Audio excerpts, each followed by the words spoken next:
Hey guys, welcome back to another postseason pod episode. And today we are doing one word for every team in the NHL. Um, so we're going to start with the Atlantic Division. Pause. I realized while editing that I totally forgot to mention the Tampa Bay Lightning in this whole video. So, yep, just wanted to say that, and my word was steady for them. So, enjoy.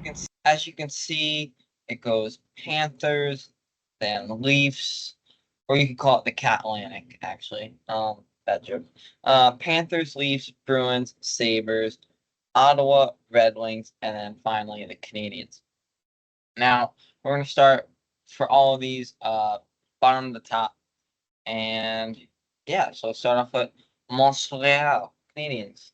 The word I chose for them is rebuild. They're 4-9 right now. And yeah, no one expected them to be good. So yeah, rebuild.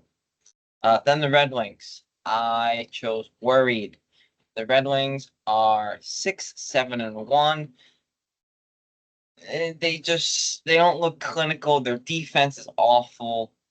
Um, Stevie Y, this Yeiser plan, probably shaking his boots a little bit. Red Wings fans are becoming impatient, so worried is the word for the Red Wings. Ottawa, entertaining. This is a good young team, a lot of forward depth. Shabbat scoring. They're 7-7. They're 500. Omar, once he gets his groove going, they'll be a little better.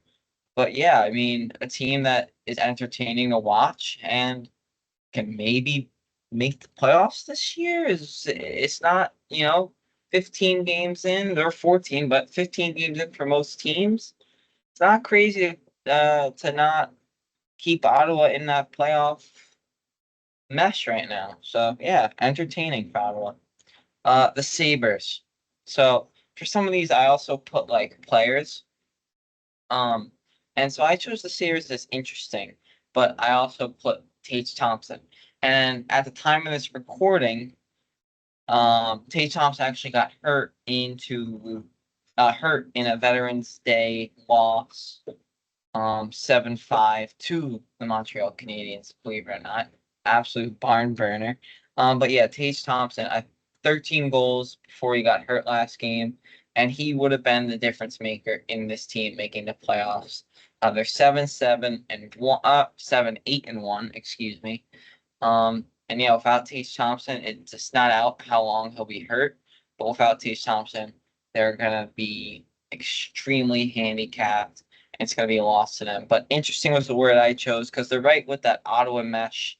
And if Ukko-Pekka Luukkonen, UPL, stands on his head, um, and their whole team just starts playing some really, really good hockey still, then they can also be with Ottawa in that playoff match. Here we go. The Bruins in at 3. This team was awful at the start of the year, and still a little bit now. Um, they're 7-7-2. The word that I chose was one-dimensional. Pastrnak hasn't been scoring. Charlie Coyle has like 3 points on the year. Zaka has low points. I mean, this team's not scoring. They've made a lot of all-season acquisitions. They even signed Swayman to that huge deal, and yeah, it's just not clicking. Jim Montgomery is more frustrated than ever you can see, and his contract's up. So yeah, Boston Bruins, a team I'm worried for. Um, to make the playoffs or not. But yeah, it shows one dimensional. Um, there's just the defensive Bruins. They haven't been scoring at all. So yeah. The Leafs. I chose maybe, and maybe as in they'll make it past the first round this year. So there you go, all your Leaf fans and Leafland. Um, I love the BFG, in Anthony Stolarz, the big friendly giant. Guy's unreal. He's playing really, really good. Joseph Wool's getting into the groove of things after being always injured and out of the lineup. But yeah, Matthews is hurt now, but Tavares and Nylander are picking up that scoring. as well as Marner has like 16 assists. So I think the Leafs are going to do fine. This is a somewhat easy of an Atlantic as long as you stay at the top, because as soon as you drop to that 3, 4, 5, and perhaps 6 with the Red Wings, things get a little messy. And 7, sorry, 7 I meant. And then the Cat Atlantic. I repeat. I mean, this Panthers team's unbelievable. But they're just from the top of the lineup to the bottom of the lineup. Barkov was hurt for a little bit. This team's going back to the Stanley Cup. They're 11-3-1. They just killed contenders in the Dallas Stars. Yeah, I mean, Panthers. Repeat. Let's go on to the Metro. So here we got the Devils, who've played the most games. They're 10-6-2. The Hurricanes 10-3.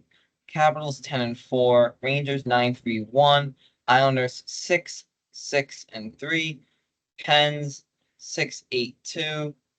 And the CBJs 5-7-2. And then the Flyers 5-8-2. Now, I know that the picture correlating on your screen is not correctly with the records I just said, but this was at the time of me recording this, so go with it. Flyers, awful. Don't need to say anything about them. Their only bright spot is Mateo Michkov and Travis Konechny. Move on. CBJs, no one expected them to be good. They also had a tragedy in the off season. But they're weirdly a tough team to play against. But yeah, I put them as rebuild. Weirdly tough to play against though. Pens.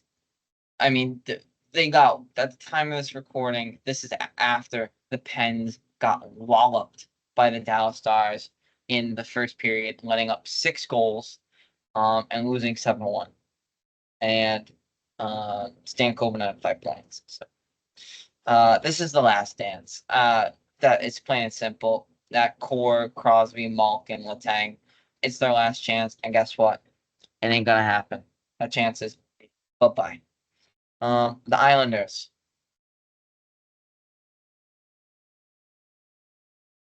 Mediocre, injury plagued. The same team every single year. I'm moving on. I can talk about them. I'm moving on. Rangers, Fugazis. For all you non-Italians or my paisans, that means fake. They're fakers every single year. They'll make some huge acquisition at the deadline. They're going to give Shesterkin 11.5 million. They're Fugazis. They're not going near the Stanley Cup. They're not touching Stanley, nor are they winning the President's Trophy. They're regular season champions. What a joke of a franchise. Capitals. I put card bearing masterclass hyphen, so still I'm counting it. And Dylan Strome. I mean, this team, I've said it before, this team deserves more publicity and recognition, other than the Ovi Chasen Wayne's record. He's 32 away, actually right now. But Dylan Strome has 18 points. Spencer Carberry is gonna be a finalist for the Jack Adams this year. He had a great season with them last year. And he's coaching really well. Chikrin scoring, Carlson scoring. They're getting scoring on all fronts. This is a really good team. Capital. I mean, well, not a really good team, but a wild card team with 2 bad right-handed goalies. Hurricanes, positively, shocking. Absolutely, it's insane. Whatever, whoever made that bet with Martin Necas needs to keep his hair dyed. Kid has 20 points in 15 games. Needs to keep it dyed. There's no going back for him. Needs to keep it dyed, 100%. And it's the same story with a Rob Brindamore team. I mean, this team just chokes, holds you out, kills you with 3 lines with Martinook and Eric Stahl still being offensive for who knows how. And then Sebajo, Necas, Shevchnikov, and Freddie Anderson's hurt again. So Peter Chepkov still leading the way with Spencer Martin as the backup. But yeah, the Hurricanes, I mean, I'm positive, good for them. I'm shocked, especially after the Getzel and Teuvo Teravainen leaving. Top of the division, most games played. The Devils, I thought a lot of people would have them. You would think that they'd be a lot better. So my word would be not dominant.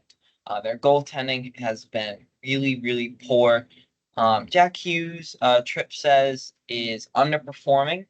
And you can make the case for either a little slow or maintaining. But yeah, not this Devils team is not dominant. They're losing game. They just lost 1-0 to the Sharks. Um, and they're losing games that they should easily be winning. Central. This is where we find our Stanley Cup teams right here. All right.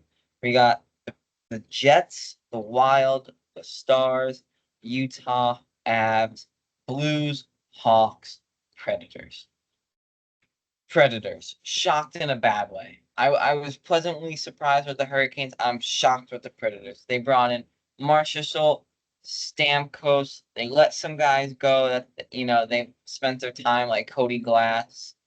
They moved on from guys, but they bring in two huge names. They have huge names: Ryan O'Reilly, Philip Forsberg, Roman Yossi. Just what happened? Like this team, they got to get it around quick because Barry Trotz said if they don't, he's starting the rebuild, which is, yeah. So Hawks, rebuild. Everyone knew that. Blues, team's just uneventful. Robert Thomas is hurt. Should be the starter for the Four Nations. May I say more? No. Avs, injuries. Injuries, but they're still afloat. Nathan McKinnon, at the time of this, is the first player in the NHL to hit 30 points.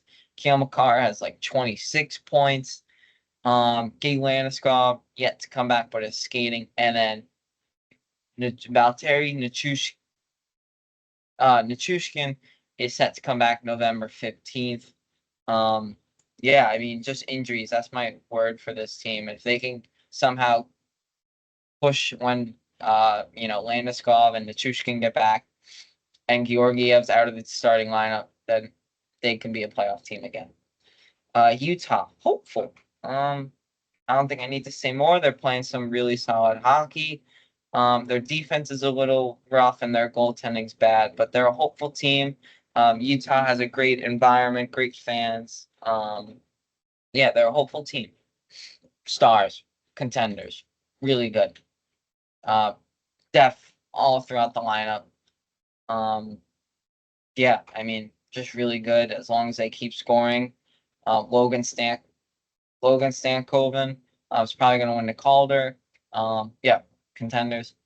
Now on to the NHL record-breaking Winnipeg Jets, who are the first team in the NHL to be 14-1 through their first 15 games. My word is, wow. That's it. I don't need to say anything else. Kyle Connor's been unreal. Hellebuck has been unreal. Morrissey's been unreal. And then you have guys like Velarde, Pionk, Iafallo, Shifley, all throughout your lineup. Just a great team. Pacific, the last division. We got the Kings, VGK, Golden Knights, Canucks, Flames, Oilers, Kraken. Then the Ducks. Ducks. I put interesting because they're weirdly entertaining for starters. Lucas Dostal has been playing unbelievable for such a bad team. They're also supposed to be bad, so rebuild is also in that category. The Trevor Zegras storyline, this is like kind of a big prove it year for him if he wants to keep playing in the NHL. Yeah, and I also forgot the Sharks. The Sharks are in last place, but they're obviously bad / rebuild. Move on. But yeah, the Ducks, interesting. Because they do give teams good games. So yeah. Kraken they need to do something. I'm saying they're meh. That's my word. Meh. I think they're in that same Islander category, just a little bit worse. Because they trust Grubauer a little more versus the Islanders use Sorokin more. So I have them as meh, and I have them maybe start to think about the rebuild. The Oilers, they had a lot of early season woes. My word was slow start. Dreisaitl's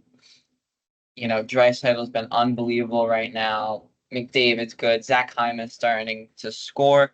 Victor Arvidsson now has 3 goals after his slow start. Nugent Hopkins has continued to have his slow start.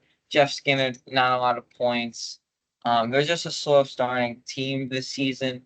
Their goaltending's horrible, so I don't need to say anything about that. But yeah, the Oilers slow start, and um, we'll see who comes out on top in the division in the latter half of the year.